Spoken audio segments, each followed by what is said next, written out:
الحمد للہ وکفا وسلام علی عبادہ الذین اصطفیٰ اما بعد۔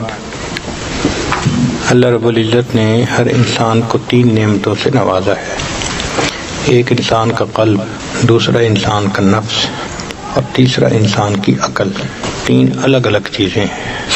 قرآن مجید میں، حدیث مبارکہ میں تینوں کا الگ الگ تذکرہ ہے۔ قلب جذبات کا مقام ہے۔ جذبات خوشی کے، غم کے، محبت کے، نفرت کے، سخاوت کے،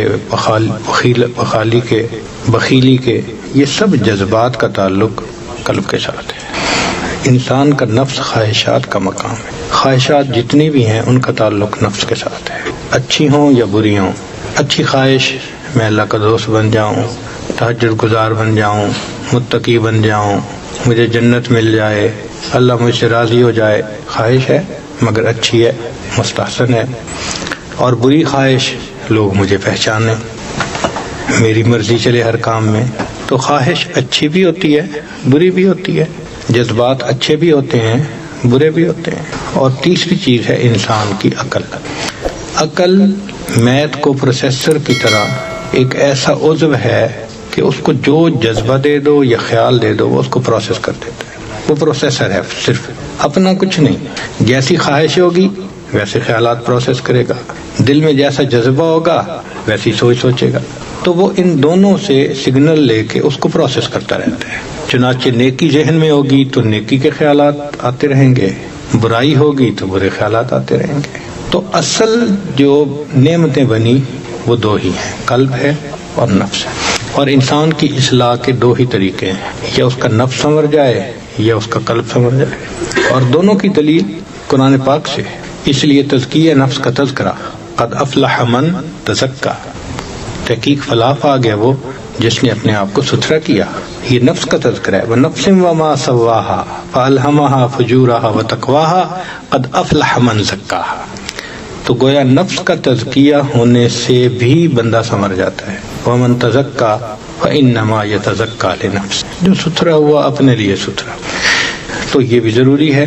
اور دوسرا ہے قلب کا سنورنا، منور ہونا، ٹھیک ہونا، یہ بھی ضروری ہے۔ چنانچہ قرآن مجید میں بھی بہت ساری جگہوں پر قلب کے بارے میں فرمایا، افلا یتدبرون القرآن ام علی قلوب اقفالها، کیوں یہ قرآن مجید میں غور نہیں کرتے، کیا ان کے دلوں پہ تالے لگے ہوئے ہیں؟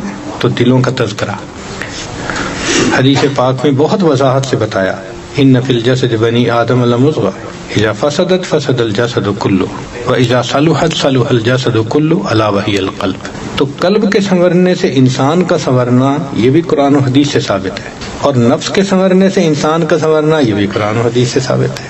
2 ہی طریقے ہیں۔ اللہ رب العزت کی مشیت نے پسند کیا کہ انسان شروع سے نفس کا تزکیہ کریں، مجاہدہ کریں اور اللہ کا قرب پائیں۔ چنانچہ شروع سے لے کے تاریخ انسانیت کو پڑھ کے دیکھ لیں، نفس کے مجاہدے، اس لیے کہ یہ نفس اللہ کا سب سے بڑا دشمن ہے۔ کائنات میں کسی بت کی اتنی پرستش نہیں کی گئی جتنی پرستش اس بت کی گئی ہے، نفس کے بت کی۔ اور اس کی پرستش صرف کافر اور مشرک نہیں کرتے، کلمہ پڑھنے والے بھی کرتے ہیں۔ یہ ایسا بت ہے، اس کی پرستش سے چھٹکارا قسمت والے پاتے ہیں۔ اس لیے یہ سب سے بڑا دشمن بنا، شیطان سے بھی بڑا دشمن۔ وہ کیسے؟ کہ عزازیل بڑا عبادت گزار تھا، احادیث سے ثابت ہے کہ اس نے ہزاروں سال عبادت کی، چپے چپے پہ سجدے کیے، تبھی تو اونچا مقام ملا تھا۔ اب وہ ملعون کیوں ہوا؟ سوال ذہن میں پیدا ہوتا ہے، بھئی اس وقت تو کوئی شیطان نہیں تھا جس نے اس کو بہکایا، تو وہ ملعون کیوں بنا؟ اس کو اس کے نفس نے ملعون بنایا۔ تو یہ نفس ایسا بدبخت ہے کہ یہ عزازیل کو شیطان بنا دیتا ہے۔ تو یہ شیطان کا بھی گرو گنٹھال سب سے بڑا۔ تو شیطان ہمارا دشمن، نفس اس سے بڑھ کر ہمارا دشمن۔ اس لیے ہمارے مشائخ فرماتے ہیں کہ اے دوست، تو نفس کو پالنے میں لگا ہوا ہے اور نفس تجھے جہنم میں دھکا دینے میں لگا ہوا۔ تو نفس کی اصلاح یہ شروع سے تاریخ انسانیت میں موجود ہے۔ چنانچہ اس کے لیے بڑی مجاہدے کیے جاتے تھے، اللہ کو راضی کرنے کے لیے اس کو مشقت میں ڈالا جاتا تھا۔ آپ بنی اسرائیل کی تاریخ پڑھ کے دیکھ لیں، ان کے ہاں راہب ہوتے تھے۔ یہ کون لوگ تھے؟ اچھے لوگ تھے، اپنے وقت کے عبادت گزار تھے، نیکوکار تھے. 70 سال عبادت میں، 400 سال عبادت میں کوئی آسان کام ہے؟ 400 سال. اور اللہ خود فرماتے ہیں ذالک بانہم منہم قسیسین و رہبان. دیکھا اچھے لوگ تھے نا، تو وہ اللہ سے محبت کرنے والے تھے، اور ان کی انڈرسٹینڈنگ یہ تھی کہ نفس کو پامال کرو. چنانچہ وہ کم کھاتے تھے، کم پیتے تھے، کم سوتے تھے.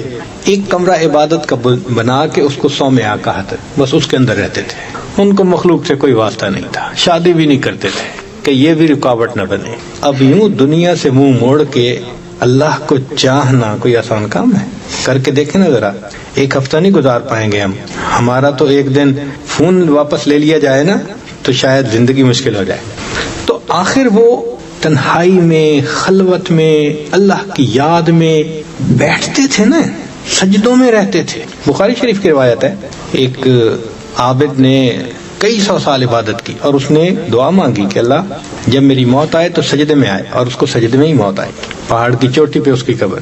تو اس کا مطلب یہ کہ یہ وہ لوگ تھے جو واقعی اللہ کے عاشق تھے، اللہ کو ٹوٹ کے چاہتے تھے، سب خواہشات چھوڑ دی تھی. مگر وہ ایک قدم اور آگے بڑھ گئے کہ یہ تو کہیں نہیں کہا گیا تھا کہ تم شادی نہ کرو، لوگوں سے رابطہ نہ رکھو، تم اللہ کے قریب نہیں جا سکو گے. یہ انہوں نے خود گھڑ لی تھی. یعنی نفس کا مجاہدہ تو شروع سے کہا گیا تھا، مگر اس مجاہدے میں اتنا آگے بڑھ جانا کہ بالکل ہی بے تعلق ہو جانا، یہ والرہبانیۃ نبتدعوها، یہ بدعت تھی جو انہوں نے بنا لی تھی، مگر محبت میں کیا تھا. حکم نہیں تھا ان کو کہ تم ایسے رہو، حکم نہیں تھا کہ شادی کرنے سے اللہ کا قرب نہیں ملے گا. یہ انہوں نے محبت میں، چونکہ جب علم نہ ہونا تو عشق بدعت سکھاتا ہے، اور عشق نہ ہو تو علم عجب اور تکبر میں ڈال دیتا ہے. یہ دونوں لازم و ملزوم ہیں ایک دوسرے کے لیے. تو بنی اسرائیل کی تاریخ سے پتہ چلتا ہے. چنانچہ نبی علیہ السلام دنیا میں تشریف لائے، آپ صلی اللہ علیہ وسلم نے صحابہ کو تعلیم دی.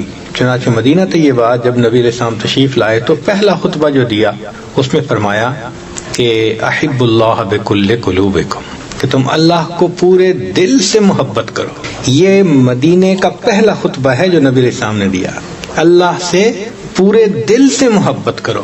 نبی علیہ السلام نے میسج دیا کہ دیکھو دل ایک ہے اور ایک ہی کے لیے ہے. ما جعل اللہ لرجل من قلبین فی جوفہ، کسی کے سینے میں اللہ نے 2 دل نہیں بنائے، ایک رحمان کو دے دے، ایک نفس اور شیطان کو دے. تو دل ایک ہے اور ایک ہی کے لیے. چنانچہ صحابہ رضی اللہ عنہم کا پورا دل اللہ کے لیے تھا. یہیں پہ فرق ہے. ہم نے کلمہ بھی پڑھا، ہم مسلمان بھی کہلائے، ہم نمازیں بھی پڑھتے ہیں، لیکن پورا دل اللہ کو ابھی نہیں دیا. کچھ دل کا حصہ ہے جس میں بت ہیں، کسی میں عورت ہے، کسی میں مال ہے. بتوں کو توڑ، تخیل کے ہوں یا پتھر کے، ان بتوں کو توڑنا پڑے گا. اللہ نے اپنے گھر کو بتوں سے پاک کروایا تھا نا نبی علیہ السلام کے ہاتھوں، تب لات و منات توڑوا دیے تھے. ہمیں بھی لات و منات توڑنے کا ہوگا کہ ایک ایسا وقت زندگی میں آئے کہ ہم کہیں اللہ ترکت اللات والعزی جمیعا، سب لات و منات کو چھوڑ دیا میں، بس سارا دل آپ کے لیے. اور تصوف کی پوری محنت کا مقصد یہی ہے کہ پورا دل اللہ کو ہم دے دیں، ماں سوا کی محبت نہ رہے اس میں. چنانچہ صحابہ رضی اللہ تعالیٰ عنہم اللہ رب العزت سے بہت محبت کرتے تھے، اور وہ چاہتے تھے کہ ہمیں اللہ کا قرب کا اعلیٰ ترین مقام مل جائے. چنانچہ وہ اپنے نفس کے خوب خلاف کرتے تھے، راتوں کو جاگتے تھے، روزوں پہ روزے رکھتے تھے، قسمیں کھانے لگ گئے تھے. تو نبی علیہ السلام نے بلا کے کہا کہ دیکھو میں تم میں سب سے زیادہ اللہ سے ڈرنے والا، سب سے زیادہ خوف کھانے والا، میں گھر میں بیویوں کے ساتھ بھی رہتا ہوں اور ایک دن کھاتا ہوں، ایک دن افطار بھی کرتا ہوں. تو اس کا مطلب یہ کہ صحابہ عنہم کا بھی یہی تھا جذبہ کہ نفس کو پامال کرنے کے لیے بس جو کر سکتے ہو کر دو. تو نبی علیہ السلام نے ان کو ذرا بیلنس کیا کہ دیکھو وہ رہبانیت کے لائن پہ مت جاؤ کہ تم کہہ رہے ہو کہ میں بیوی سے نہیں ملوں گا آج کے بعد جب تک یہ نہ ہو جائے. نہیں، تم شریعت کے دائرے میں زندگی گزارو. چنانچہ صحابہ رضی اللہ عنہم نے پھر اس کے بعد ایک دن روزہ، ایک دن افطار. ورنہ بعض ایسے بھی صحابی تھے کہ ان کی بیویاں نبی علیہ السلام کے پاس پہنچ گئیں، اللہ کے نبی صلی اللہ علیہ وسلم ان کو تو ہم سے کوئی غرض ہی نہیں ہے. تو نبی علیہ السلام نے پھر ان کو سمجھایا کہ دیکھو بھائی بیویوں کے حق ہیں تمہارے اوپر. حتیٰ کہ عمر لانوں کے پاس ایک خاتون آئی، میرا خاوند ساری رات عبادت کرتا ہے، سارا دن روزہ رکھتا ہے. تو عمر لانو پوچھتے ہیں کیا مطلب کہتی ہے ساری رات عبادت کرتا ہے، سارے دن روزہ رکھتا ہے۔ تو کعب رضی اللہ عنہ قریب بیٹھے ہوئے تھے، وہ کہنے لگے اس نے بڑے اچھے انداز سے خاوند کی شکایت لگائی۔ تو وہ کہنے لگے یہ تو تعریف کر رہی ہے، کہنا تعریف تو کر رہی ہے، جو ساری رات عبادت کرے گا، سارے دن روزہ رکھے گا، تو بیوی کے لیے وقت کہاں سے بچے گا؟ تو اس کا مطلب یہ کہ صحابہ رضی اللہ عنہم اتنی عبادت کرتے تھے۔ نبی علیہ السلام نے پھر ان کو سمجھایا، مگر ایک چیز آپ کو کامن ملے گی ان کی زندگی میں کہ نفس کی خواہش کو توڑنا ان کے اوپر ختم۔ ذرا سی کوئی بات اس میں نفس کی خواہش شامل ہوتی تھی نا۔ عبداللہ ابن عمر رضی اللہ عنہ نے بیمار ہیں، آخری وقت ہے، دل میں چاہت ہوئی میں مچھلی کھاؤں، گھر والوں کو بتا دیا مچھلی منگاؤ، انہوں نے مچھلی منگائی، پکا لی، این آخری وقت میں جب کھانے کا وقت آیا، ساحل آ گیا، وہ مچھلی اٹھا کے دے دی۔ تو صحابہ رضی اللہ عنہم جب دیکھتے تھے کہ ایک چیز نفس کے اندر آئی، فوراً اس کے خلاف کرتے۔ تو یہ نفس کے خلاف کرنا، خواہشات کو توڑنا، یہ تزکیہ حاصل کرنے کا ایک طریقہ ہے جو سلف صالحین سے چلا آ رہا ہے، اور صحابہ کے ابتدائی دور میں یہی طریقہ چلا۔ چنانچہ تابعین کی زندگی کو دیکھ لیں، تبع تابعین کی زندگی کو دیکھ لیں، وہ اپنے اوپر اس قسم کی پابندیاں لگاتے تھے۔ عمر بن عبدالعزیز رحمۃ اللہ علیہ خلیفہ بنے، نیت کر لی کہ آج کے بعد بس میں غسل نہیں کروں گا جو بیوی کے ساتھ ہوتا ہے۔ اب بتاؤ یہ کوئی فرض تو نہیں ہے نا، یہ شرط تو نہیں ہے نا خلیفہ بننے کی، مگر بس ایک احساس ذمہ داری تھی کہ اب میری مسئولیت بڑھ گئی، لہذا اب میں اپنا پورا وقت اللہ کی عبادت۔ یہ حال تھا۔ چنانچہ صحابہ رضی اللہ عنہم اور تابعین کے بعد یہ سلسلہ پوری امت میں چلا کہ اللہ کو پانے کے لیے نفس کا تزکیہ کرنا ضروری، اور نفس کے تزکیہ کے لیے مجاہدے ضروری۔ چنانچہ اکابر نے خوب مجاہدے کیے۔ آپ کتابوں میں پڑھتے ہیں معمولی کھانا کھایا، ایک لقمہ کھاتے تھے، 2 لقمے کھاتے تھے، 1 گھونٹ پانی پیتے تھے۔ آپ احوال الصادقین پڑھ کر دیکھ لیں علامہ عبدالوہاب شیرانی رحمۃ اللہ علیہ کے، آپ حیران ہو جائیں گے۔ وہ لکھتے ہیں کہ اتنا کم کھاتے تھے کہ ہمیں ہفتے کے بعد جا کر لیٹرین کی ضرورت محسوس ہوتی تھی، 1 ہفتے کے بعد، اور مینگنیاں جیسے بکری کرتی ہے نا، اس طرح اجابت ہوتی تھی کم کھانے کی وجہ سے۔ اپنے بارے میں لکھتے ہیں کہ میں کھاتا تھا تو مجھے روزانہ 1 مرتبہ بیت الخلاء جانے کی ضرورت پیش آئی تو میری والدہ نے مجھے کہا کہ حکیم کے پاس جاؤ تمہارا پیٹ خراب ہو گیا۔ 24 گھنٹے میں 1 مرتبہ بیت الخلاء جاتے تھے تو ماں کہتی ہے حکیم کے پاس جاؤ تمہارا پیٹ خراب ہو گیا، اور ہم ماشاءاللہ نمازیں جتنی ہیں اس سے بھی زیادہ مرتبہ ہیں، بیت اللہ 5 مرتبہ، بیت الخلاء 7 مرتبہ۔ تو اس کا مطلب یہ کہ سلف صالحین واقعی بہت مجاہدہ کرتے تھے، راتوں کو عبادت کرتے تھے، عشاء کے وضو سے فجر کی نمازیں پڑھتے تھے، تلاوت میں لگے ہوتے تھے۔ ایک کامن سی چیز تھی رات کو جاگنا، ایک عام چیز تھی، جو کہا جاتا ہے نا کہ مدینہ طیبہ میں اگر کوئی جاتا تم شہد کے مکھیوں کے بھن بھنانے کی آواز آتی ہے، اس لیے کہ زندہ شہر تھا، زندہ لوگ تھے۔ تو مجاہدہ نفس کا کر کے اپنے آپ کو شریعت کی لگام دینا اور اپنے آپ کو نیکی کے اوپر لگانا، یہ ہمارے اکابر کا طریقہ رہا ہے۔ وقت کے ساتھ ساتھ ہمتیں کمزور ہوتی گئیں، قوا کمزور ہو گئے، تو علماء امت، مشائخ امت نے محسوس کیا کہ اب لوگوں میں وہ ہمت نہیں رہی۔ ہمارے بعض اکابر تو روزے رکھتے تھے، پانی سے روزہ، پانی سے افطار، پانی سے روزہ، پانی سے افطار۔ قرآن پاک میں تذکرہ ہے اس کا کہ سیدہ فاطمہ زہرا رضی اللہ عنہا اور حضرت علی رضی اللہ عنہ نے 3 روزوں کی منت مان لی تھی۔ شہزادے بیمار ہو گئے تھے کہ شفا یاب ہو گئے تو ہم 3 روزے رکھیں گے، اور پہلا روزہ رکھا، افطاری کا وقت آیا تو مانگنے والے آ گئے، ان کو دے دیا۔ تو جب سب کھانا ان کو دے دیا تو خود کیا کیا ہوگا؟ پھر اگلے دن افطاری کے وقت کچھ پکایا تو کوئی اور آ گیا، اس کو دے دیا۔ پھر تیسرا دن ہوا تو تیسرا مسکینم و یتیمم و اسیرا، تو اپنا کھانا ان کو دے دیا۔ سیدہ عائشہ صدیقہ رضی اللہ عنہا کے پاس اتنا مال آیا، شاید 50,000 درہم تھے یا ریال جو بھی تھے، دینار تھے۔ خادمہ کو کہا کہ مدینے کی بیواؤں کو بلاؤ، اور ان کو تقسیم کرتی رہیں۔ آخر پہ خادمہ آئی، کچھ تھوڑے سے پیسے دے دیں، افطاری کا سامان لاؤں۔ کہنے لگے مجھے پہلے بتاتی ہیں، آپ نے تو بتایا نہیں، میں نے سب خرچ کر دیے۔ یعنی روزے سے ہیں، اپنی افطاری کے لیے کچھ نہیں بچا۔ تو یہ چیز بتاتی ہے کہ ہمارے اسلاف بہت مجاہدہ کرتے۔ نبی علیہ السلام کی نبوت کی زندگی میں 3 کنزیکٹیو دن ایسے نہیں آئے کہ آپ نے تینوں دن پیٹ بھر کے کھانا کھایا ہو. ایک دن کھایا تو دوسرے دن فاقہ، 2 دن کھایا تو تیسرے دن فاقہ. 3 دن متواتر نہیں گزرے. ایک روایت میں ہے کہ عائشہ صدیقہ رضی اللہ عنہا ایک مرتبہ دن میں کھانا کھا رہی تھی، دوسری مرتبہ تو نبی السلام نے دیکھا، فرمایا عائشہ کھانے کے سوا اور کوئی کام نہیں. اور وہ فرماتی ہیں کہ نبی السلام کے بعد سب سے پہلی تبدیلی جو میں نے امت میں دیکھی وہ 2 وقت کا کھانا تھا. اس کا مطلب یہ کہ ہمارے اکابر نفس کے مجاہدے کے ذریعے عبادت کرتے تھے، اپنے رب کو راضی کرتے تھے، اللہ کے قرب کا مقام پاتے تھے. اب جب مشائخ امت نے دیکھا کہ بھائی وہ مجاہدے کرنے تو بہت مشکل، تو انہوں نے اللہ سے دعا مانگی، اللہ کمزور ہیں تو ان پر رحمت فرما دے اور آسانی کا کوئی معاملہ فرما دے. چنانچہ حضرت خواجہ بہاؤالدین نقشبند بخاری رحمۃ اللہ علیہ کی دعا اللہ کے ہاں قبول ہوئی، اور رب کریم نے ان کو ایک طریقہ ایسا واضح فرمایا جس میں نفس کے بہت مجاہدے نہیں ہیں، نفس کے بہت مجاہدے نہیں ہیں، آسان طریقہ ہے، کمزوروں کا طریقہ. وہ کیا ہے؟ وہ ہے کثرت ذکر اور اتباع سنت کے ذریعے سے اللہ کا قرب پانا. چنانچہ ہمارے مشائخ نقشبند نے لکھا ہے کہ پہلے سلوک متقدمین کے سلوک ہیں، چشتیہ، قادریہ، سہروردیہ. یہ حضرت علی عنہ سے چلے، حسن بصری رحمۃ اللہ علیہ سے آگے بڑھے، اور امت کے پہلے حصے میں خوب اس کے ذریعے سے اللہ نے اپنے بندوں کو اعلیٰ درجات سے نوازا. یہ جو نقشبندی سلوک ہے یہ متاخرین کا سلوک کہلاتا ہے، آخر پہ کمزوروں کا سلوک. تو اللہ رب العزت نے ان پر واضح فرمایا کہ بھائی نفس کے مجاہدے کرنے کی بجائے ایک اصلاح کا اور بھی طریقہ ہے جس کو کہتے ہیں قلب کی اصلاح.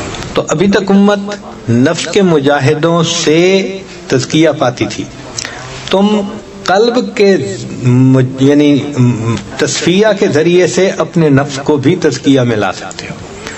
چنانچہ جب دل سنورتا ہے تو نبی صاحب نے فرمایا کہ پورا جسم سنور جاتا ہے. لہذا قلب کے سنورنے سے نفس کی اصلاح خود بخود اس کے ذمن میں ہو جاتی ہے. دل میں جذبہ ہو انسان نفس کو پامال کرتا ہے. ہم نے دیکھا ہے ہمارے ہاں یہ جو لوگ پوزیشنیں لیتے ہیں جانے کے لیے اوپر، تو ان کو ووٹ چاہیے ہوتا ہے. اب دل میں ایک شوق ہے کہ مجھے یہ سیٹ حاصل کرنی ہے. اب سیٹ حاصل کرنے کے لیے جائیں گے، غریب کے پاس بیٹھیں گے، بات کریں گے، ان کے ساتھ مل کے کھانا کھائیں گے. تو دیکھو اپنے نفس کو پامال کر رہے ہیں نا. تو دل کا جذبہ تھا، نفس کو پامال کرنا آسان ہو گیا. اور ہم نے دیکھا ہے کہ واقعی جب ووٹنگ کے دن ہوتے ہیں اولیاء جیسی زندگی ہوتی ہے. کھانا یاد نہیں ہوتا، پینا یاد نہیں ہوتا، راتوں کو سونا یاد نہیں ہوتا، 24 گھنٹے لگے ہوتے ہیں بیچارے. تو دیکھو قلب کے اندر ایک جذبہ ہے جس کی وجہ سے نفس پر ساری پابندیاں آ گئیں. تو یہ جو متاخرین کا سلوک ہے، اس متاخرین کے سلوک میں قلب پر محنت کی جاتی ہے اور نفس اس کے ضمن میں خود بخود پامال ہو جاتا ہے. محبت چیز ہی ایسی ہے کہ محبوب کی خاطر سب کچھ قربان کر دینا آسان ہو جاتا ہے. چنانچہ دوسرے مشائخ نے فرمایا کہ ہم مجاہدہ نفس کے ذریعے سے سلوک طے کرواتے ہیں. ہمارے مشائخ نقشبند نے کہا کہ ہم اتباع سنت کے ذریعے سے سلوک طے کرواتے ہیں. تو اس سلسلہ میں کثرت ذکر اور اتباع سنت یہ 2 بنیادی چیزیں ہیں، یہ 2 پر ہیں، یوں سمجھ لیں. ان پروں سے بندہ اڑتا ہے. چنانچہ ہمارے مشائخ کی کتابوں میں یہ بات آپ کو بہت کثرت سے ملے گی کہ ہمارے سلوک کی بنیاد 3 چیزوں پہ ہے: کثرت ذکر، اتباع سنت، صحبت شیخ. تو صحبت شیخ تو یوں سمجھ لیں کہ سٹیئرنگ پہ جیسے کوئی بیٹھا ہوا ڈائریکشن طے کر رہا ہوتا ہے، اور اصل پر تو 2 ہی ہیں، کثرت ذکر اور اتباع سنت. اب کثرت ذکر اور اتباع سنت میں وہ مجاہدہ کھانے پینے کا نہیں ہے جو پہلے تھا. نقشبند بخاری رحمۃ اللہ سے کسی نے پوچھا کہ حضرت میں کتنا کھاؤں؟ فرمایا بھائی اچھا کھا، کام اچھی طرح کر. اگر تم عبادت کرو تو پھر جو ضرورت ہے اس کے تحت تم کھاؤ. کیا معاملہ؟ جو جانور کام اچھا کرے تو مالک اس کو چارہ ڈالتے ہوئے پریشان تو نہیں نہ ہوتا. تو فرمایا تم اچھا کھاؤ، کام اچھی طرح کرو. اس لیے ہمارے ہاں مجاہدہ یہ ہے کہ ہر کام کو سنت کے مطابق کیا جائے. اور اگر غور کریں تو یہ سب سے بڑا مجاہدہ ہے.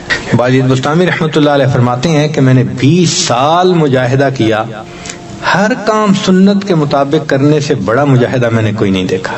یہ کوئی آسان کام ہے، ایک شخص جنید بغدادی رحمۃ اللہ علیہ، یہ کوئی بزرگ تھے، ان کی صحبت میں 10 سال رہا.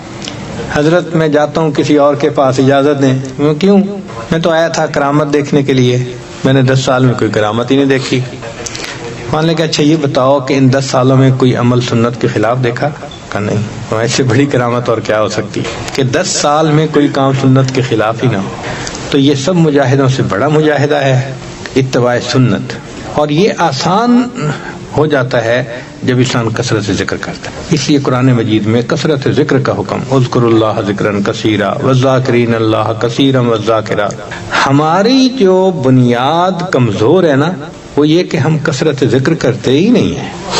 یہ 5 منٹ کا مراقبہ، 10 منٹ کا مراقبہ، یہ کیا بات ہوئی پہ؟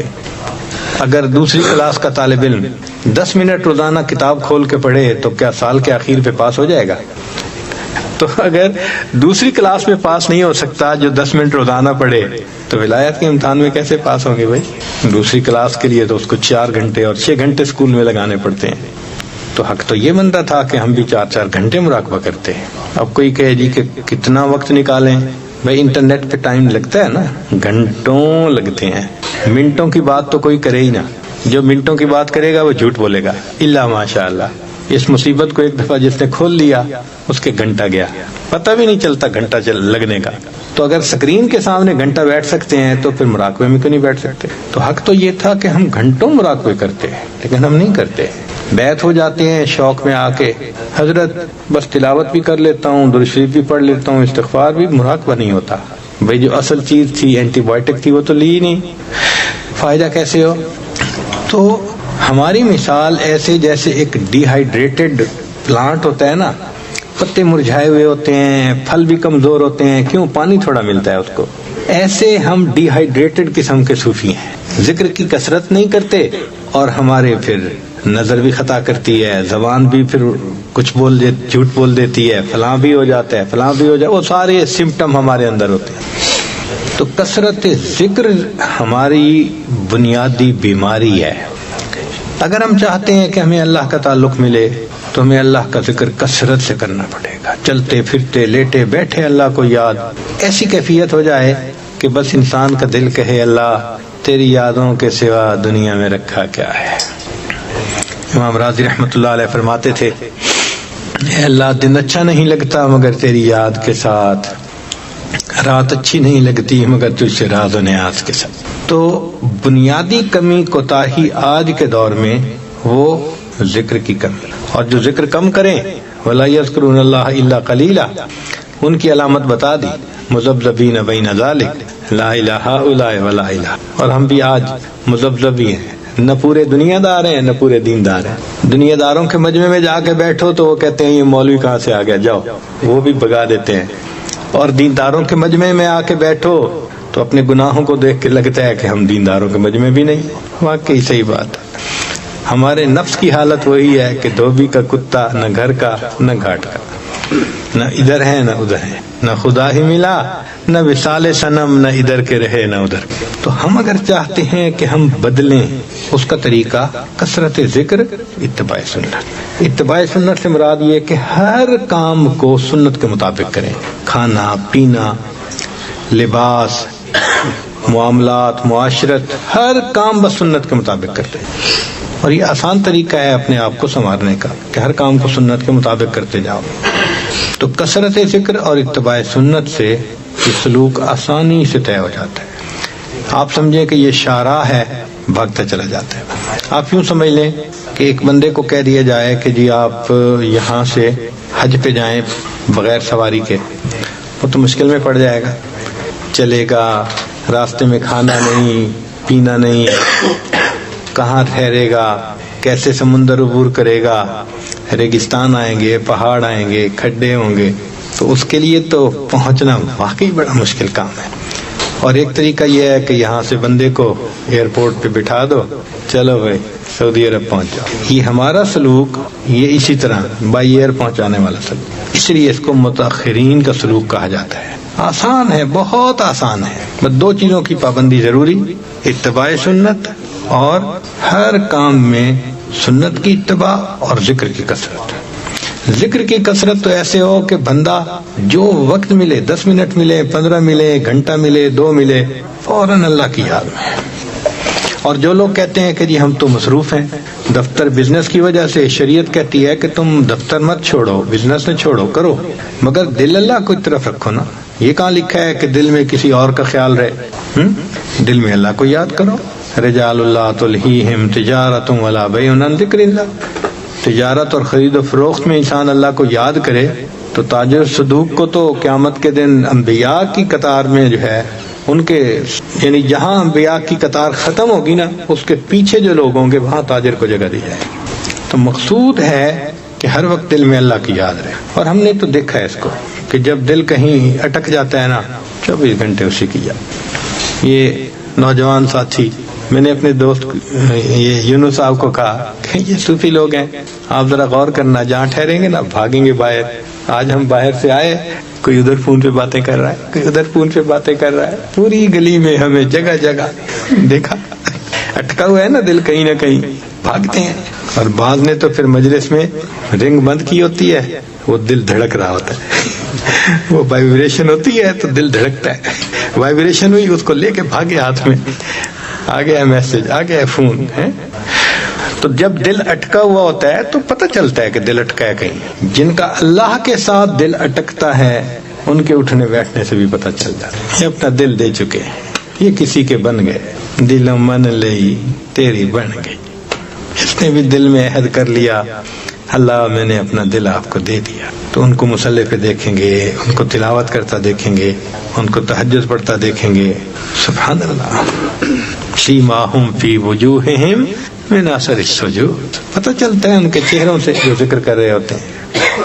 تو 2 چیزیں ہیں، کثرت ذکر اور اتباع سنت. ان 2 چیزوں سے یہ سلوک طے ہو جاتا ہے. تو سلوک بہت آسان ہو گیا. آپ ضرورت کے مطابق نیند پوری کریں. 7 گھنٹے اچھی نیند ہے. اگر کوئی بہت تھکا ہوا ہوتا ہے بے شک 8 گھنٹے سوئے. تو 7-8 گھنٹے سونا تصوف میں منع نہیں ہے، نیند پوری کریں. اور باقی 8 گھنٹے جو دفتر کے ہیں وہ بھی دفتر کا کام کریں، ہم اس سے بھی منع نہیں کرتے. لیکن وہ جو باقی 8 گھنٹے بچتے ہیں نا، اب ان میں بیوی بچوں کے ساتھ چلو آپ 2 گھنٹے گزار لیں گے. کوئی خرید و فروخت 1 گھنٹہ اور لگا لو. وہ جو 3-4 گھنٹے خبریں پڑھ رہا ہوں جی، اور خبروں پہ نام پہ ماشاءاللہ سکرینیں کھل رہی ہوتی ہیں، تقریر سن رہا ہوں ماشاءاللہ. شیطان بٹھاتا ہے ذرا تقریر سنتے ہیں فلاں کی، اور تقریر سننے بیٹھتے ہیں، تصویر دیکھ کے ختم کرتے ہیں. تقریر سے تصویر پہ چلے جاتے ہیں، وہ تصویریں دیکھ رہے ہوتے ہیں بیٹھے ہوئے. یہ جو 3-4 گھنٹے ہر بندے کی زندگی میں آپشنل ہوتے ہیں نا، وہ فون پہ گزرتے ہیں، وہ ادھر گزرتے ہیں، وہ کسی اور کام میں گزرتے ہیں، اس کو مینیج کریں. بس اتنی سی بات ہے. اگر اس کو اچھی طرح مینیج کر لیں تو آپ کا سلوک طے ہو سکتا ہے آسانی سے، کسی کے لیے رکاوٹ نہیں ہے. اس بات کو اس لیے تفصیل سے بتایا کہ پتہ رہے کہ جی ہمیں کرنا کیا ہے. تو کثرت ذکر، اتباع سنت، یہ ہماری بیماری کا حتمی علاج ہے، حتمی علاج ہے. اب ہمارا جو سلوک ہے اس کے بارے میں پچھلی 1-2 مجالس میں بھی تفصیل کہی گئی. یہ بات ذہن میں رکھیں کہ یہ جو سلوک ہے نا، یہ کوئی علم نہیں ہے کہ پڑھا دو تو سب کو پتہ چل جائے گا. یہ کیفیات کا نام ہے، اور کیفیات کرنے سے ملتی ہیں، سننے سے نہیں مل جاتی. اس لیے سلوک راستہ طے کرنا پڑتا ہے. آپ یہاں سے بیٹھ کر تصور کر لیں مکہ مکرمہ کا تو پہنچ تو نہیں نہ جاتے، طے کرنا پڑے گا نا. اسی طرح دل میں چاہتوں میں اللہ تعالیٰ تک پہنچ جاؤں تو پہنچ تو نہیں جائیں گے، اس کے لیے راستہ طے کرنا پڑے گا، محنت کرنی پڑے گی. اب اس کے لیے ہمارے مشائخ نے یہ بتلایا کہ دیکھو چھت پہ جیسے بندہ چڑھنا چاہتا ہے نا تو سیڑھیاں ہوتی ہیں، سیڑھیوں پہ چڑھتا جائے چھت پہ چلا جاتا ہے. جو ماسٹر کی ڈگری کرنا چاہے تو 16 سال کا ایک سلیبس ہوتا ہے، ماسٹرز کر لیتا ہے. اسی طرح جو اللہ تعالیٰ تک پہنچنا چاہے تو 35 اسباق ہیں، اگر وہ کر لے گا تو اللہ رب العزت کی معرفت نصیب ہو جائے. انہوں نے ہم پر یہ احسان کیا کہ اس کو کھول کھول کے بتا دیا. پہلے سبق پر تم یہ کرنا، یہ کیفیت ملے گی، یہ کرنا، یہ کیفیت ملے گی، یہ کرنا تو یہ کیفیت ملے گی. اب بتائیں کتنا آسان کر دیا انہوں نے راستے کو.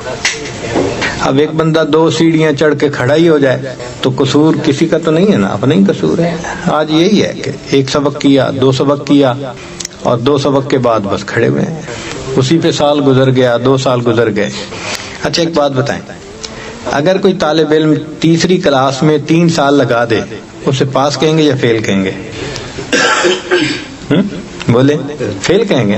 اب کسی بندے کو سبق میں 3 سال لگ جائیں تو کیا کہیں گے؟ فیل ہے بھائی، اور کیا۔ تو ہمیں آگے بڑھنا چاہیے، آگے بڑھنا چاہیے، کوشش کرنی چاہیے، اور اس میں رکاوٹ ہماری اپنی سستی کے سوا اور کچھ نہیں۔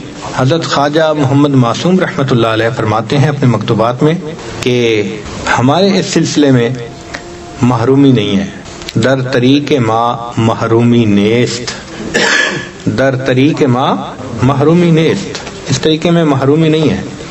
وہ فرماتے ہیں کہ منزل تک پہنچنے میں سستی کے سوا اور کوئی رکاوٹ نہیں ہے، سالک کی اپنی سستی کے سوا کوئی رکاوٹ نہیں، خود ہی سست ہے۔ ہمیں یاد آتا ہے کہ امریکہ میں بہت بڑے بڑے ہائی وے ہیں، تو وہاں پر بعض ہائی وے ایسے ہیں کہ اس کو ٹرن پائک کہتے ہیں، کہ آپ اس ہائی وے پہ ایک دفعہ چڑھ گئے نا تو اس کا ایگزٹ کہیں نہیں ہوتا، ایک منزل ہوتی ہے، بس وہاں جا کے ایگزٹ آتا ہے، درمیان میں کہیں نہیں، اس کو ٹرن پائک کہتے ہیں۔ یہ سلوک بھی ٹرن پائک کی طرح ہے، جو چڑھ گیا ادھر ادھر کہیں نہیں جا سکتا۔ ہاں ایک ہی ہے کہ منزل پہ اگر نہیں پہنچا تو اس کا مطلب ہے کھڑا ہو گیا درمیان میں، ورنہ آہستہ بھی چلتا رہے تو پہنچ ہی جائے گا نا منزل پہ۔ ہمارے اس طریق میں منزل تک پہنچنے میں کوئی رکاوٹ نہیں ہے سوائے اپنی سستی کے۔ تو بھائی ہم سستی سے توبہ کریں، اور جن اعمال نے ہمیں سست بنایا ہوا ہے ان اعمال کو چھوڑیں، اور جہاں دل کو الجھایا ہوا ہے، اس دل کے ٹکڑے کئی ہوئے، کوئی یہاں گرا کوئی وہاں گرا۔ آج کل تو ٹکڑے بھی بہت ہوتے ہیں، اس پہ نظر پڑی تو ایک ٹکڑا اس کو دے دیا، اس پہ نظر پڑی ٹکڑا اس کو دے دیا۔ تو ہم اپنے آپ کو ما سوا میں الجھنے سے بچائیں، یہ جو انٹر انٹو دی نیٹ، اس مصیبت سے بچیں، یہ بھی بڑی مصیبت ہے آج کل۔ اللہ اکبر کبیرہ۔ اللہ تعالیٰ نے تو زندگی اچھی گزارنے کے لیے وائف بنائی تھی، شیطان نے جہنم جانے کے لیے وائی فائی بنا دی۔ وہ بیچاری وائف کا بھی وقت وائی فائی کو چلا جاتا ہے۔ تو اس مصیبت سے بچیں، پھر دیکھیں کیفیات کیسے ملتی ہیں۔ اچھا یہ کوئی نیا تجربہ نہیں ہے کہ آج کے دور میں ایک نیا تجربہ کر رہے ہیں، نہیں، یہ کام اللہ نے ہمارے مشائخ پہ کھولا، کروڑوں لوگوں کو انہوں نے اس راستے پہ چلایا، خود بھی انہوں نے اللہ کی محبت پائی، کروڑوں بندوں کو اللہ کی محبت نصیب، اور ان کی پاکیزہ زندگی اس کے اوپر دلیل ہے۔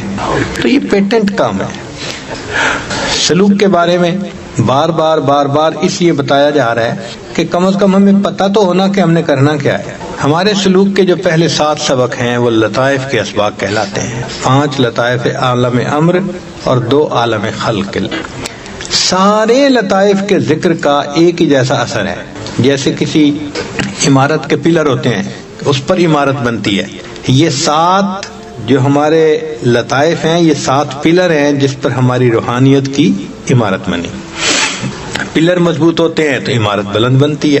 تو جتنا ہم ان پر زیادہ محنت کریں گے اور لطائف زیادہ روشن ہوں گے، اتنا پھر آگے معرفت کی سیڑھیاں چڑھنا ہمارے لیے آسان ہو جائے گا۔ تو اس پر محنت کرنے کی ضرورت ہے۔ تو 7 لطائف پر محنت کرنے سے انسان کو شریعت پہ چلنا آسان ہو جاتا ہے۔ اس لیے ساجد نے عرض کیا تھا کہ جب سالک بیت ہوتا ہے تو فسق فجور کی زندگی ہوتی ہے شروع میں، تو 7 اسباق اس کی زندگی کو فتویٰ میں لے کے آ جاتے ہیں۔ کم از کم حرام سے بچتا ہے، حلال کے دائرے میں آ جاتا ہے۔ تو 7 اسباق سالک کو فسق و فجور سے بچا کر حلال کے دائرے میں لے آتے ہیں، تو یہ فتویٰ کے اندر زندگی آ جاتی ہے۔ پھر 7 کے بعد تحلیل کے اسباق ہیں۔ تحلیل کے اسباق لا الہ الا اللہ، چاہے سانس روک کر کریں چاہے زبان سے کریں، ان کی یہ برکت ہے کہ دل پہ جھاڑو پھر جاتا ہے، تبتل مل جاتا ہے، انقطاع عن المخلوق، دل سے کسی کا تعلق رہتا ہی نہیں ہے، ہر ایک سے دل کٹ جاتا ہے، اللہ کے ساتھ جڑ جاتا ہے۔ تو یہ لا الہ الا اللہ جو ہے، یہ یوں سمجھیں کہ بالکل پالش کر دیتا ہے انسان کے دل کو۔ دیکھیں نا، ایک چیز کو پہلے صاف کرتے ہیں پھر پالش کرتے ہیں، تو ذکر نے صاف کر دیا، اور تحلیل نے اس کو پالش کر دیا، چمکا دیا، اب ذرے کا نام و نشان ہی نہیں مٹی کے لیے۔ یہی کیفیت انسان کے سبق کی ہے۔ قرآن مجید کی آیت ہے وَاذْكُرِ اسْمَ رَبِّكَ، ذکر کر رب کے نام کا۔ اب کوئی ہم سے پوچھے جی تمہارے رب کا کیا نام ہے، تو ہم کیا بتائیں گے؟ اللہ۔ باقی تو صفاتی نام ہے نا، ذاتی نام جو ہے وہ تو اس میں جلالہ اللہ ہے نا۔ تو وَاذْكُرِ اسْمَ رَبِّكَ یعنی ذکر کر اللہ کے نام کا، رب کے نام کا۔ نتیجہ کیا نکلے گا؟ وَتَبَتَّلْ إِلَيْهِ تَبْتِيلًا، اور اس کی طرف تبتل اختیار کرو، مخلوق سے کٹو، اللہ سے جڑو۔ تو ذکر کو اس رتبے تک ہم نے پہنچانا ہے کہ مخلوق سے دل کٹ جائے، اللہ سے دل جڑ جائے، مخلوق سے دل کٹ جائے اور اللہ سے دل۔ جب تک دل ما سوا میں پھنسا ہوا ہے اللہ کی معرفت اس پر حرام ہے۔ اللہ تعالیٰ شرک پسند نہیں فرماتے، شرک پسند نہیں فرماتے۔ تھوڑا سا بھی دل میں کسی غیر کو جگہ دے دی ہوئی ہوگی نا، اللہ غنی ہے، کہتا ہے جاؤ جس کی محبت تم نے دل میں رکھی ہے اسی کو محبوب بناؤ۔ اسی لیے میسج لکھتے ہیں نا، تو جب میسج لکھنے لگے نا آئی لو یو، تو 3 لفظ ہیں، 3 دفعہ سوچا کریں۔ اگر تو دائرہ شریعت کے اندر ہے پھر تو ہے جائز، بیوی کو لکھا، ماں کو لکھا، باپ کو لکھا، شیخ کو لکھا۔ اگر تو دائرہ شریعت کے اندر ہے پھر تو ہے ٹھیک، اور اگر نفسانی، شیطانی، شہوانی وجہ سے لکھ رہے ہیں تو یہ 3 لفظ ڈرتے ہوئے لکھتے ہوئے 3 دفعہ سوچیں۔ ایسا نہ ہو کہ میں کہہ رہا ہوں آئی لو یو اور اللہ کہے محبت تو تو اس سے کرتا ہے تو جاؤ میں نے تمہیں اسی کے حوالے کر دیا، اپنے چاہنے والوں کی فہرست سے میں نے تمہیں کاٹ دیا۔ اس لیے یہ 3 لفظ لکھنا پہاڑ کی طرح بھاری ہونے چاہیے بندے پہ، سوچ کے لکھے۔ آئی لو یو کیوں لکھ رہا ہوں؟ نفس کی خاطر لکھ رہا ہوں۔ اگر نفس کی خاطر لکھا تو پھر اللہ کے چاہنے والوں میں سے نام کٹ سکتا ہے۔ اللہ بڑے غیور ہیں، بڑے غیور ہیں۔ ایک غیر چہرے پر محبت کی نظر سے 20 سال کے بعد قرآن پاک سینے سے نکال دیا گیا۔ یہ اللہ کی غیرت کا معاملہ ہے۔ نبی صاحب نے فرمایا انا اغیر الناس، انا اغیر ولد آدم واللہ اغیر منی، میں اولاد آدم میں سب سے زیادہ غیور ہوں، اللہ مجھ سے بھی زیادہ غیور ہے۔ تو اس لیے یہ جو ہے نا دل پھنس جانا کہیں، وہ تو رسی سے آپ نے کسی جانور کو باندھ دیا، وہ ہل ہی نہیں سکتا۔ اچھا آپ اگر کسی پرندے کو 20 فٹ دھاگے سے باندھ دیں تو وہ بیچارہ پرواز تو کرے گا مگر 20 فٹ سے اوپر جا ہی نہیں سکتا۔ ایسے ہی ہمارا حال ہوتا ہے، ہم نے دل ادھر ادھر کہیں اٹکایا ہوا ہوتا ہے، بس وہ ایک تھوڑی سی پرواز ہوتی ہے جو ہم کرتے ہیں ظاہر داری کی، اس سے اوپر جا ہی نہیں سکتا۔ گرفتاری سے کھلیں گے تو آزادی سے سفر طے کریں گے۔ اس لیے اس پہ محنت کرنے کی ضرورت ہے کہ دل کہیں نہ اٹکا ہوا ہو، کامل اللہ کو دینا ہے، پورا دل اللہ کو۔ محبوب حقیقی اللہ ہے، مشہود حقیقی اللہ ہے، مطلوب حقیقی اللہ ہے، خدا بندہ مقصود من تو ہی بھرت آئے۔ تو دل سے یہ آواز، اس کو کہتے ہیں باز گشت، دل سے آواز سنتے ہیں نا بندہ، اس کو باز گشت کہتے ہیں۔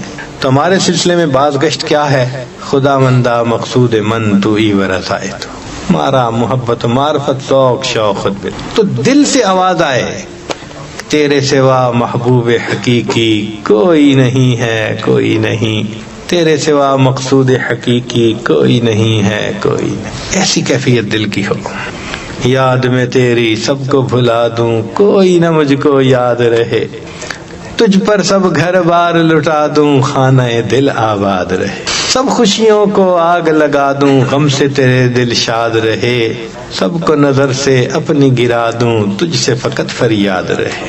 ایسی کیفیت ہو جائے تو پہلے لطائف کے اسباق کرنے سے انسان کبائر کو چھوڑ کر فتویٰ کی حدود میں آ جاتا ہے، اور تحلیل کا ذکر کرنے سے یہ تقویٰ کی حدود میں آ جاتا ہے۔ پھر انسان گناہ کے موقعوں سے بھی بچتا ہے، دل کی کیفیت ایسی ہو جاتی ہے، تقویٰ پہ زندگی آ جاتی ہے۔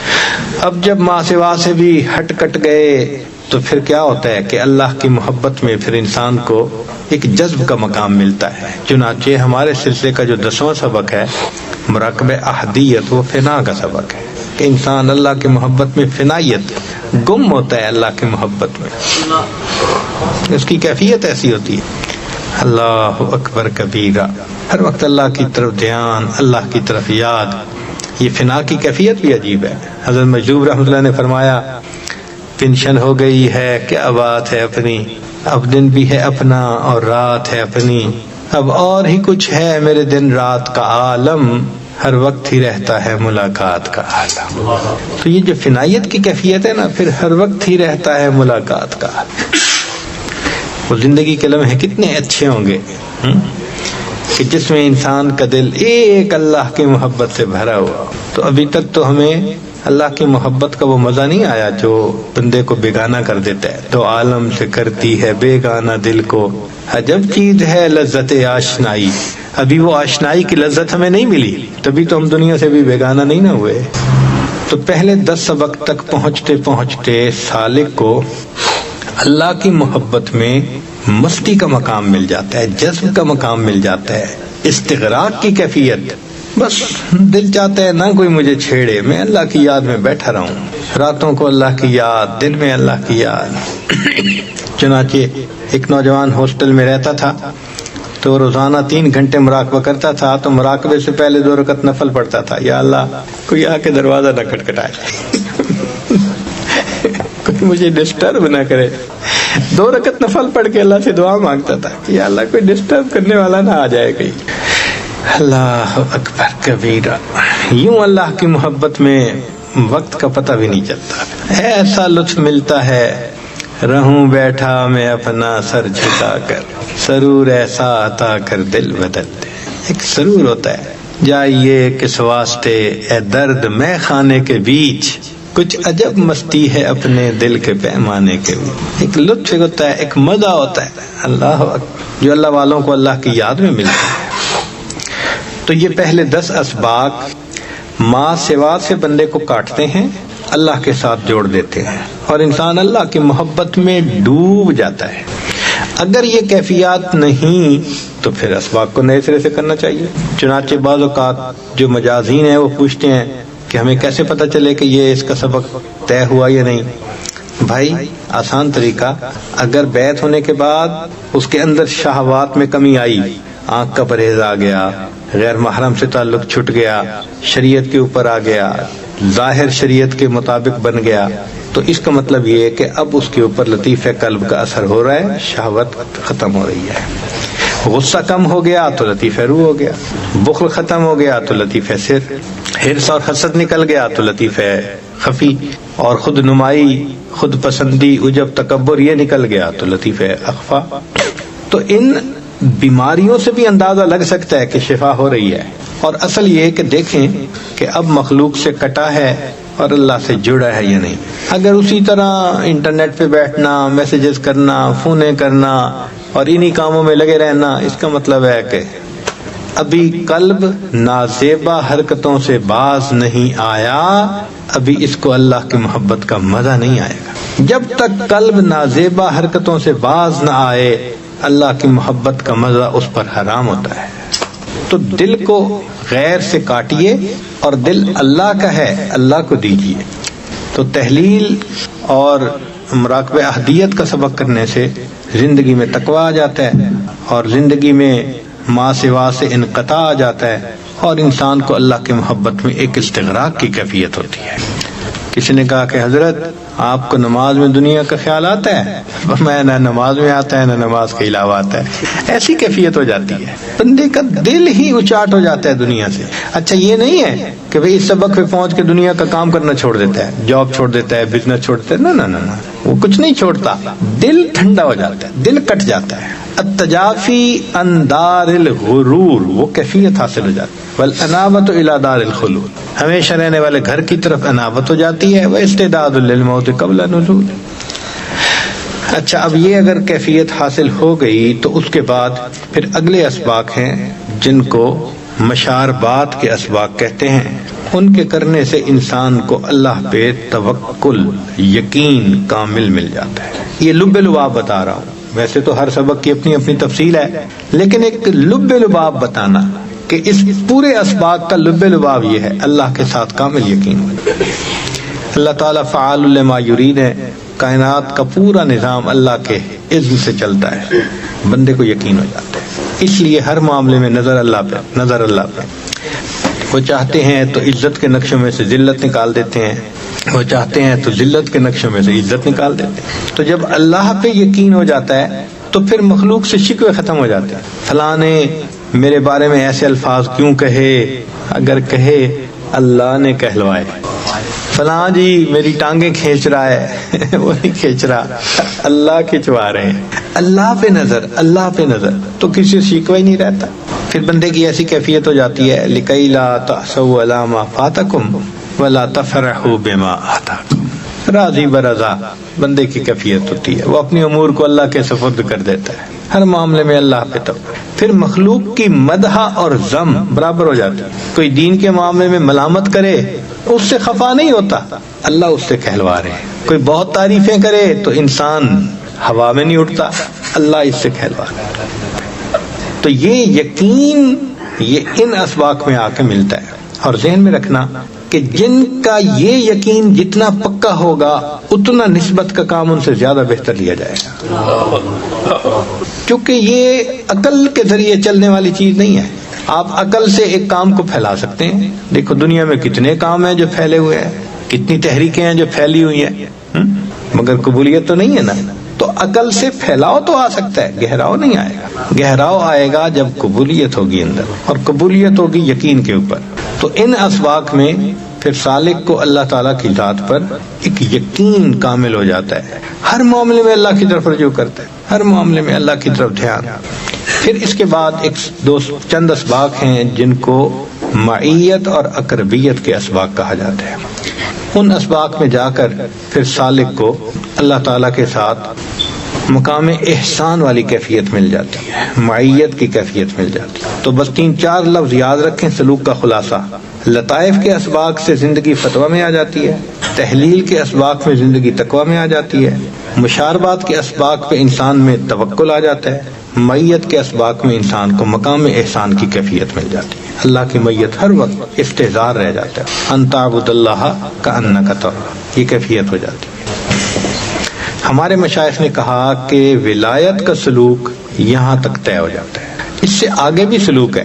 یہ تو 16 سبق ہوئے نا، 35 تک ہیں، مگر وہ کمالات کے سلوک ہیں، کمالات نبوت، کمالات رسالت، کمالات اولو العزم، مراقبہ حقائق کے ہیں، مراقبہ حقیقت قرآن، حقیقت صلاۃ، حقیقت کعبہ ربانی، وہ سب حقائق اور وہ اونچے اسباق ہیں۔ تو وہ تو بعد کی بات ہے نا، کم از کم ہر بندے کو یہ جو 15-16 سبق ہیں یہاں تک تو پہنچنا چاہیے نا، تاکہ مقام احسان والی نماز پڑھنی نصیب ہو جائے۔ کب تک ہم بے دھیانی کی نمازیں پڑھتے رہیں گے، بے ذوق سجدے کرتے رہیں گے، بے سرور نمازیں پڑھتے رہیں گے؟ حضرت مجد علی ثانی رحمۃ اللہ نے اپنے مکتوبات میں ایک عجیب بات لکھی ہے، فرماتے ہیں کہ ہر مومن کو جنت میں اللہ تعالیٰ کا دیدار نصیب ہوگا، رویت باری تعالیٰ نصیب ہوگی، مگر جو رویت کی کیفیت جنت میں ہوگی وہ دنیا میں نماز کی کیفیت کے مطابق ہوگی۔ جو کیفیت دنیا میں نماز کی ہوگی ویسی کیفیت رویت کی ہوگی۔ پھر وہ اس کو ایکسپلین کرتے ہیں کہ جن لوگوں کو دنیا میں ماں سوا کے خیال کے بغیر نماز پڑھنی نصیب ہوگی، یکسوئی کے ساتھ، دھیان کے ساتھ، یہ وہ لوگ ہوں گے جن کو اللہ کا دیدار ہوگا بغیر کسی حائل اور پردے کے۔ اور جتنے دنیا میں نماز پڑھتے ہوئے وساوس آئیں گے نا، اتنے پردے آتے جائیں گے۔ وساوس بھری نماز ہوگی تو پردوں کے ساتھ۔ اب ایک ہے پردوں میں سے دلہن کو دیکھنا، اور ایک ہے پردے کے بغیر دیکھنا۔ اب سوچئے کتنی بڑی نعمت سے محروم ہو جائیں گے اگر ہم نے اپنی نماز کو بغیر وساوس کے نہ حاصل کیا دنیا۔ اس لیے اس پر محنت کرنی بہت ضروری ہے تاکہ ہمیں بھی نماز مقام احسان والی ان تعبد اللہ کأنک تراہ یہ کیفیت نصیب ہو جائے۔ اللہ اکبر۔ امام ربانی مجدد رحمۃ اللہ ایک مکتوبات میں لکھتے ہیں، اگر نماز نہ ہوتی تو اس دنیا میں ہمیں محبوب کا وصل کون جو ہے وہ عطا کرتا؟ نماز ہی تو ہے، دنیا میں محبوب کے وصل کی ایک کیفیت ہو جاتی ہے، سامنے کھڑے ہیں۔ تو اصل سلوک کا مقصد مقام احسان والی نماز کی کیفیت نصیب ہو جانا۔ کوئی کرامات مقصد نہیں ہے، کوئی رنگ دیکھنے مقصد نہیں ہے، دعائیں قبول ہونا مقصد نہیں ہے، عزتیں ملنا مقصد نہیں ہے، مقدمے فتح ہونا مقصد نہیں ہے، فتوحات کے دروازے، کوئی مقصد نہیں ہے۔ ایک مقصد ہے کہ کل کی ایسی کیفیت ہو جائے کہ ان تعبد اللہ کأنک تراہ۔ جب تک یہ کیفیت نہ ملی ہمیں پورے دین کی جو ہے وہ نعمت نہیں ملی، کیونکہ نبی علیہ السلام نے فرمایا ھذا جبرائیل اتاکم یعلمکم دینکم، یہ تمہیں تمہارا دین سکھانے کے لیے آئے تھے۔ تو احسان دین کا حصہ ہے، شامل ہے۔ نہیں حاصل ہوا تو دین کا کچھ حصہ ابھی ہمیں حاصل نہیں ہوا، تو کامل دین مل جائے، ہمیں وہ کیفیت مل جائے، چند سجدے بھی ہم کر گئے نا اس کیفیت کے ساتھ، تو انشاءاللہ اللہ تعالیٰ کی رحمت کی نظر ہوگی۔ اب اس میں رکاوٹ کوئی دوسرا نہیں ہے، ہمارا اپنا نفس ہے، ہماری اپنی خواہشات ہیں، ہمارے اپنے جذبات ہیں۔ ہمارے بزرگوں نے تو اللہ سے ایسا طریقہ مانگا جو بہت آسان ہے، اب اس پہ چلنا ہمارا کام ہے۔ تو بھئی اپنے معمولات کی پابندی کیجئے۔ ہمارے مشائخ نے لکھا ہے من لا ورد لہ لا وارد لہ، جو ورد نہیں کرے گا، وظائف نہیں کرے گا، اس پر کوئی کیفیات نہیں آئیں گی۔ حضرت